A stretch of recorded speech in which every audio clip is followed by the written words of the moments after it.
എൻ്റെ ഒരു കൂട്ടുകാരന്റെ ഒരു അനുഭവം ഞാൻ പറയാം. ഇത് ഐഫോൺ വാങ്ങിച്ചാളാ? ഐഫോൺ വാങ്ങിച്ചത്. അപ്പൊ നമ്മുടെ ഒരു ഫ്രണ്ടാണ്, ഒരു 10-12,000 രൂപയാണ് പുള്ളിക്കുള്ള ശമ്പളം. സാലറി. അപ്പൊ പുള്ളി പോയിട്ട് ലോൺ എടുത്തിട്ട് ഐഫോൺ വാങ്ങാൻ തീരുമാനിച്ചു. 12,000 രൂപ ശമ്പളമുള്ള ആള് 58,000 രൂപ ഐഫോൺ വാങ്ങാനായിട്ട് 8,000 രൂപ ഡൗൺ പേയ്മെന്റ് അടയ്ക്കണം. അപ്പൊ ആ ഡൗൺ പേയ്മെന്റ് അടച്ചു. 8,000 രൂപ എങ്ങനെ അങ്ങോട്ട് ഒപ്പിച്ചിട്ടായി ഡൗൺ പേയ്മെന്റ് അടച്ച് 50,000 രൂപ ലോൺ എടുത്തു. ഈ 50,000 രൂപ ലോണിന് 5,800 രൂപയാണ് EMI. എന്ന് വെച്ചാൽ 10 മാസം കൊണ്ട് അടച്ചു തീർക്കണം. അപ്പൊ 10 മാസം കൊണ്ട് അടച്ചു കയറുമ്പോ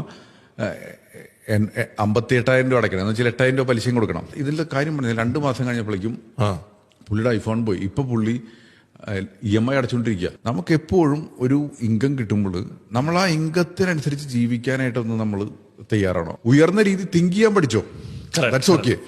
പക്ഷേ വാങ്ങുന്ന നമ്മുടെ അടുത്തുള്ള എന്താ പറയാ വസ്ത്രവും നമ്മുടെ അടുത്തുള്ള ഫോണും നമ്മുടെ അടുത്തുള്ള മൊബൈൽ ബൈക്കും കാണിച്ചിട്ട്